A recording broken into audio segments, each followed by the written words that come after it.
Hello everyone, Matt here. A few days ago I have promised to do a review on the new Genji skin, but I realized that there is a lot of them already on the internet. What I have also found out is that there is a problem with Mercy. A lot of people seem to think that she is underpowered and too easy to get killed, which I don't really agree, though there are some things I think can in fact get improved. One of them being her ultimate ability. It allows people to revive others, which feels quite okay in most situations. But there are situations where you would like to help to your team, but it just doesn't feel like using your ultimate ability for one person would be a great idea, even though in some situations it is. So adding a use to it when there is no one dead around would be great.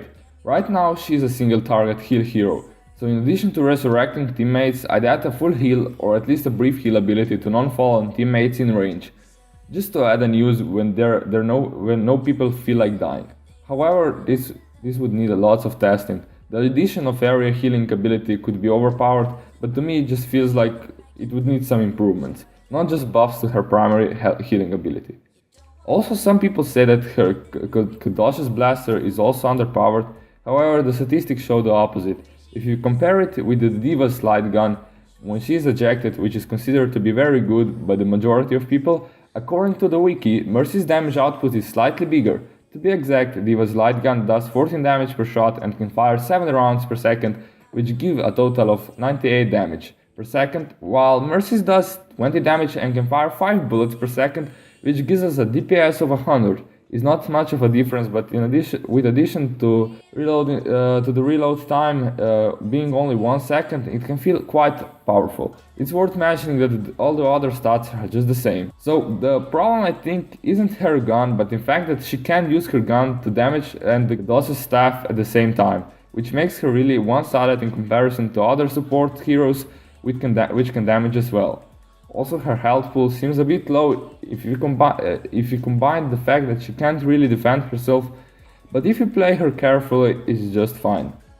Speaking of health pools, tanks seem to be an obvious choice in most games, but I think they are just overused and don't have a decent counter.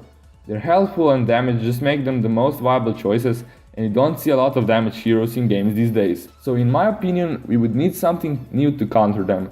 So my idea was a new hero that doesn't do normal damage that is given with the stat of DPS, but rather a hero that does damage by percents of the target's health. Now this is another crazy idea that might break the game, but applied well with a reasonable damage. I mean, for example, 10% per second of the hero would be completely overpowered, but if tweaked and applied well, it would really make more uses of lower health full damage heroes, since they would go down just as fast as tanks. I'm not sure about this idea though, because after all, tanks are tanks for a reason. So making them just as vulnerable as the other heroes might not be a good idea. So that's what I came up with a few days ago, and I just thought it would be a great idea to share these ideas with the public, since I thought they're pretty decent. Comment down below what you think about the ideas, make sure to like if you like them, and if you liked it a lot, you can show me some support by clicking that subscribe button. That will be it for today. Have a wonderful day.